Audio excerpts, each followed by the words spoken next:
My mom said, "It's too chaotic this year. Let's skip you coming." I said, "Okay." Then I saw a video on Facebook. My sister's ex and even the neighbors' teenagers all at the table. My kids cried. So I took a picture of every unwrapped gift, texted, "Returning these today." Within 40 minutes, my dad was at my door, yelled. I opened. And it's one thing not to be invited. It's another to find out everyone else was. Not just my sister, not just her ex boyfriend who used to make my mom cry, not just the neighbors or the girl next door who once accidentally hit my dad's car with a basketball and wasn't allowed in our driveway for 2 years. No, everyone except me and my kids. That's what hit the hardest. My mom had called it too chaotic this year. She said maybe we'd skip it. Next year, she added, like it was some logistical adjustment. I said okay, and she hung up like she had just rescheduled a dentist appointment. My kids had already drawn birthday cards. My daughter made a paper crown with Queen Grandma written in glitter glue. My son picked out slippers with built-in foot massagers. They were excited. They always are. They love my parents more than they should, considering how little they get back. My parents tolerate them. That's the best word for it. Polite smiles, quick visits, never overnight. They still haven't forgotten me for being a single mom. Even though I didn't leave him, he left me. He lives out of state now, but calls the kids every single night. Pays for their health insurance, sends gifts, asks about their day. He doesn't speak to me much, but he never disappears on them. And yet somehow, in my mom's eyes, that makes me the failure. I thought this year would be different. I'd been planning her birthday gift since March. It was a set of gold jewelry, necklace, bracelet, earrings, $7,800. I skipped everything for it. Coffee shops, clothes, dinners out. I clipped coupons like it was my job. I wore the same boots with a hole in the sole through April. But I didn't touch a single dollar from the kids' fund. They had what they needed. I just figured if I gave her something unforgettable, maybe I'd finally be seen again. The day before her birthday, I didn't hear anything. Then that night, my cousin sent me a video. It was already up on Facebook. My mom was sitting at the head of the table, blowing out candles on her favorite lemon cake. My sister was on one side. Her ex, the one my mom used to say she couldn't stand, was beside her. Their baby in a high chair, the neighbors' teenage kids, even a coworker from mom's old job who I haven't seen in 10 years. Everyone but us. The table was set with the gold-rimmed plates she only uses when she wants to impress. Her best linens. The flower arrangement I'd sent her that morning was sitting at the far end of the table. I spotted the cards still in it, unopened. I didn't cry. I didn't even call her. I waited until the kids went to sleep. And then I took out every single gift we'd wrapped for her, for my dad, for my sister's baby. I unwrapped them. I laid them all out. I took a photo, sent it to the family group chat, texted, "Returning these today." 40 minutes later, my dad was pounding on my door. "Are you out of your mind?" he shouted. I opened the door. He stormed in without waiting, looked at the unwrapped gifts like I'd smashed something holy. He didn't ask about the kids, didn't ask how I found out, didn't apologize, just said, "You don't embarrass the family like this." I said, "You invited the whole neighborhood and left us out." His face didn't change, just shrugged and said, "We needed things to be quiet this year with your sister visiting." Then he walked out. No explanation, no defense, nothing for the grandkids watching from the stairs. The next morning, I drove to the jeweler and gave them back the gold set. I didn't even ask for the full refund, told them to restock it. Something in me shut off that night and it's not coming back. After I returned the jewelry, I thought maybe that would be the end of it. Maybe they just iced me out like usual. Pretend I overreacted. Move on like nothing happened. But that's not what happened.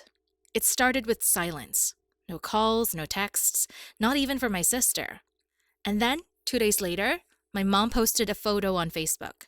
Her and my sister, arms around each other on the porch, holding coffee mugs like it was some perfect morning in a perfect world. Caption said, "So grateful to have my baby home for a while." A while? That caught my attention. My sister lives on the other side of the country. Supposedly has some high profile job in tech marketing or real estate or consulting. The story changes every time my parents brag about her. She's always in glossy airports or minimalist apartments with candles burning in the background. But in the photo, she was wearing the same hoodie I saw her wear in the birthday video. Hair pulled back, no makeup, tired. I didn't think too much about it until I got a call from Aunt Laya. She never calls unless someone's dying or drunk. She asked if I knew that my sister had been at my parents' house for over a month. Said she saw her at the grocery store a few towns over using WIC vouchers. I didn't say anything. A week later, it got confirmed. My mom let it slip during a call with Laya, who of course called me immediately after. Turns out my sister lost her job 6 months ago. Racked up debt trying to maintain the image. Sold her furniture before she flew home and showed up with 2 suitcases and a very different story. My parents didn't tell anyone. They wanted it to look like she was just visiting. Still golden, still successful, but now she's been living there in the room that used to be mine. They're covering her car insurance, paying her phone bill, pretending like it's temporary. Meanwhile, I was still hearing nothing from them. No apologies, no explanation. That weekend, I got a message from my dad.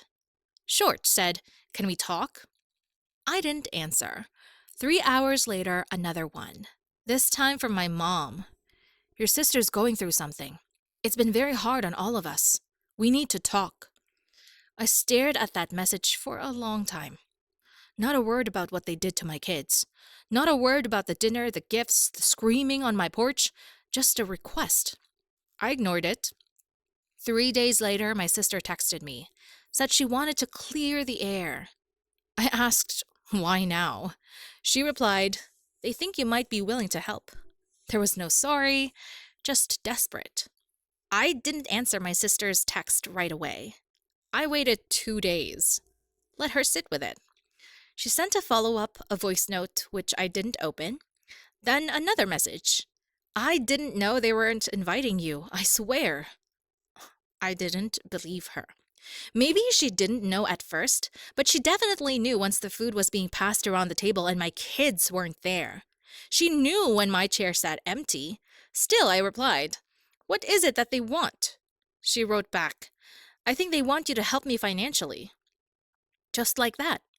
No easing into it, no pretending they wanted to fix things. I almost laughed. They wanted money from the daughter they told to stay away, from the daughter whose kids weren't even good enough to sit at the table. I didn't reply. Instead, I texted my mom and said we could talk in person. She replied with, "Oh, thank God. Your dad and I were hoping we could all move past this." She said they'd be over that weekend. I told her I'd cook. When they showed up, my mom brought a pie. My dad brought nothing but his usual self-righteousness. They walked in like nothing happened. Said hi to the kids. My daughter clung to me. My son didn't look up from his tablet. We sat down. I served lunch. We made small talk. Then my mom sighed and said, "You know your sister's situation. She's been having a rough time. It's not her fault the company downsized. We were hoping you could maybe just help her get back on her feet." I nodded like I was considering it, like I was feeling charitable. Then I said, "Sure, I'll help her find a job." She blinked. "Well, yes, but we meant maybe something more immediate, like rent, groceries, or maybe something to help her get her car back in shape." I smiled. Helping her find a job is immediate. My dad cut in, voice clipped. "She's not used to working that kind of job. She needs something that matches her background." I said, "She can match whatever she's got left." They went quiet for a while. My mom looked around the room like it would give her some leverage. Saw the new couch, the updated kitchen tiles, all paid for with my money, my work, my choices. Then she said it. "If you're going to be like this, we'll just have to get by without your help." I stood up, took her pie, set it gently in the trash. "Okay," I said. They left without another word. That night, I emailed a friend who works in staffing, told her I had a candidate with a college degree and some gaps in employment. Asked if she had anything. Customer service, admin, reception, retail, didn't matter, just something. My sister started the job 2 weeks later. Entry level. No remote options. I didn't tell my parents I had arranged it. They thought it was luck. Until the day my mom called and said, "You really aren't going to help us, are you?" I said, "You mean money?" She said, "Anything." I said, "No." 2 days later, I got a letter. A real mailed letter. They said they were disowning me, that I was cruel, that I had abandoned family when they needed me most. That's when I remembered the Lexus. They really thought I forgot about the car. A year and a half ago, when my dad's old truck finally died, he called me in a panic. Said he needed help, just short term. My husband and I weren't officially divorced yet, and he was feeling generous that month.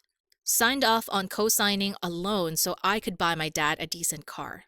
Something reliable. Something that wouldn't break down when my mom wanted to drive to her book club. We bought them a Lexus. Barely used, less than 20,000 miles, one owner. My dad cried when I handed him the keys.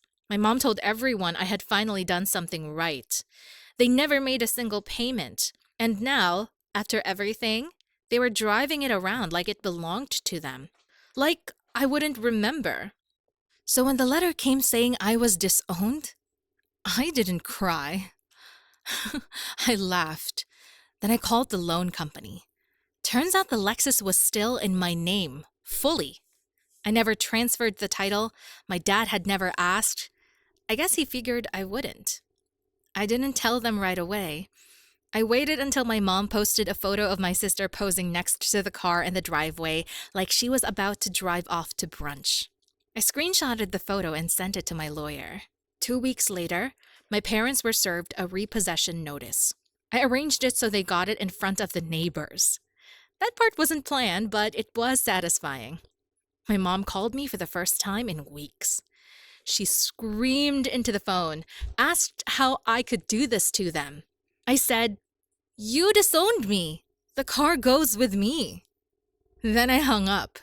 What I didn't expect was what came next. A week after the car was picked up, my sister showed up at my door. Not angry, not crying, with a suitcase. I asked her what she was doing. She said, "I quit the job." I said nothing. She looked me straight in the eye and said, "I want to stay here with you. I want to start over." I laughed. I told her I had 2 kids and no spare room. She said, "I can sleep on the floor." That's when she told me something I didn't see coming. She was pregnant. And the father? Not her ex. Not anyone she wanted to name. My mom didn't know. My dad definitely didn't. She said, "They'll throw me out. I know it." I believed her. And for the first time in years, I saw my sister as something other than golden. I saw her scared. And that complicated everything. She stayed on the couch that night. No questions, no promises. I gave her a blanket, a pillow, and a towel. She didn't ask for more. My kids were confused. My daughter whispered, "Why is Auntie sleeping in the living room?" I just said she needed a place to rest. By the 3rd night, she was helping with homework and unloading the dishwasher. Not because I asked. She just did it. She didn't talk much, and when she did, it was mostly small things. Cravings, back pain, regrets. I didn't ask who the father was again. I didn't care. Then the show started. It began with my parents posting old photos of her from her better days. Then came the long self-pitying posts, how they were grieving a daughter who turned away from them and praying for healing in our broken family. They wrote like they were victims of a natural disaster. My mom even said something about how they had nothing left but each other. The best part? She included the Lexus in the list of what they'd lost. They started calling relatives, friends, even people from church, spinning stories about me, how I changed, how I was influenced by bitterness. My aunt called and asked why I'd stolen the car. I sent her the title paperwork. Silence after that. But then the doorbell rang. It was my mom. She looked straight through me and said she was here to see her daughter.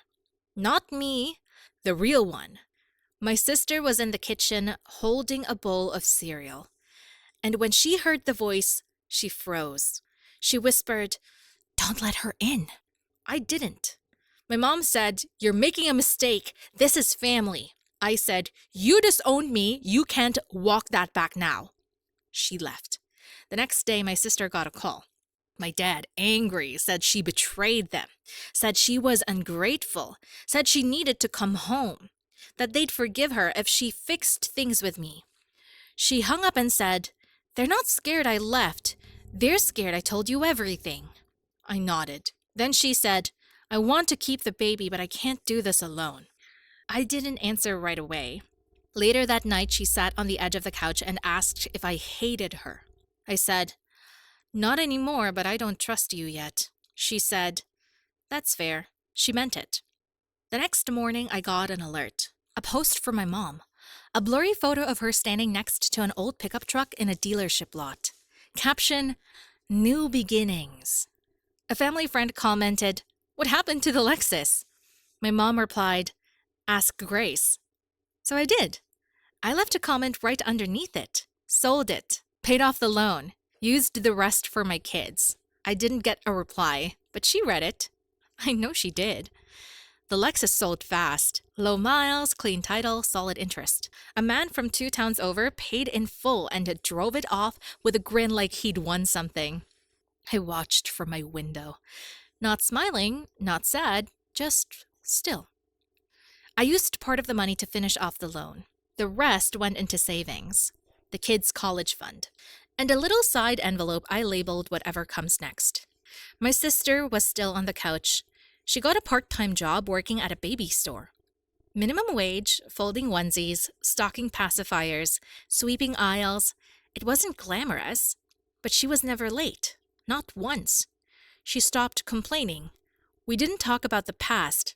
She didn't bring up her ex or the baby's father. I didn't ask. We made it through meals and errands and quiet evenings with kids' shows playing too loud. For the first time in years, our silence wasn't cruel. It was mutual. Then my parents started showing up in places they knew I might be. At the kids' soccer field, at the same grocery store. Never said anything. Just made sure I saw them. And then the messages started again. Not to me, to the kids. Birthday cards started arriving again with gift cards inside. A doll for my daughter. A science kit for my son. Signed, "Love, Grandma and Grandpa."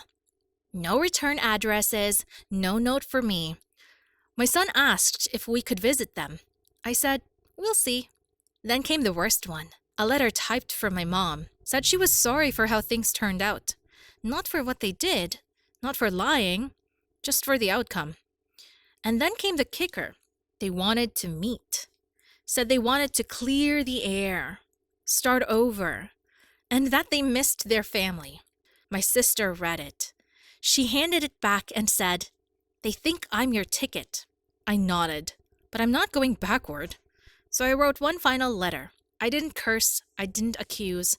I said this: "I'm glad you love your version of family. I'm building mine, but it won't include people who only see my children as footnotes. You can explain that however you want. I'm not going to explain myself more." And then I blocked them. Phone, social media, everything. That night, my daughter climbed into my lap and said, "Grandma forgot about us, didn't she?" I said, "No, she just didn't know how to treat you right." She nodded like she understood more than she could have. We never saw the pickup truck. My mom stopped posting pictures. My dad apparently told people I ruined their life. But something changed. Because people stopped believing them, relatives started reaching out quietly, saying they were sorry, that they didn't know everything, that they should have asked. I didn't want their sympathy. I just wanted peace. And that's exactly what I kept. No more doorbells, no more begging, no more performances. Just me, my kids, my sister, and a different kind of family. One that isn't built on shame. One we built ourselves. It's been 2 weeks since I cut them off for good. I really thought that would be the end of it. I imagined peace, some quiet evenings, a routine, nothing dramatic. But then last Wednesday, I got a knock on the door around 9 p.m. It wasn't my parents. It was the wife of the man who bought the Lexus. She looked confused, said she didn't mean to bother me but wanted to ask some questions. Apparently, a week after he drove it home, he started getting notes on his windshield. At work, at the grocery store, even at his kids' school pickup. Things like, "You don't deserve that car, that's not yours. This was a gift and you stole it." All unsigned. She asked me if anyone in my life might have a problem with the car being sold. I said, yes, but I don't think it'll happen again. He believed me. Then 2 days ago, my sister got a call from an old friend, someone she hadn't talked to in a year. Apparently, our mom's been telling people she was lured away by me, that she was pregnant with some stranger's baby, and that I was manipulating her for revenge. Classic projection that would have hurt maybe a month ago, but not now, because the truth is, my sister's still here, still working, still pregnant, still sleeping on the couch. And this morning, she told me she's saving for a twin mattress so she can move into the laundry room and give the kids back their living room. It's small, but it's real. No one's pretending anymore. No one's performing. I don't know if my parents will ever stop spinning their version. I don't really care. Because the people who matter, they see it now. A few of them apologized. Genuinely. Quietly. Like they finally realized how long this had been building. I don't know what's next. Maybe they'll try something else. Maybe they'll just disappear from our lives completely. But for now, the air feels cleaner. My kids are laughing more. My sister's trying.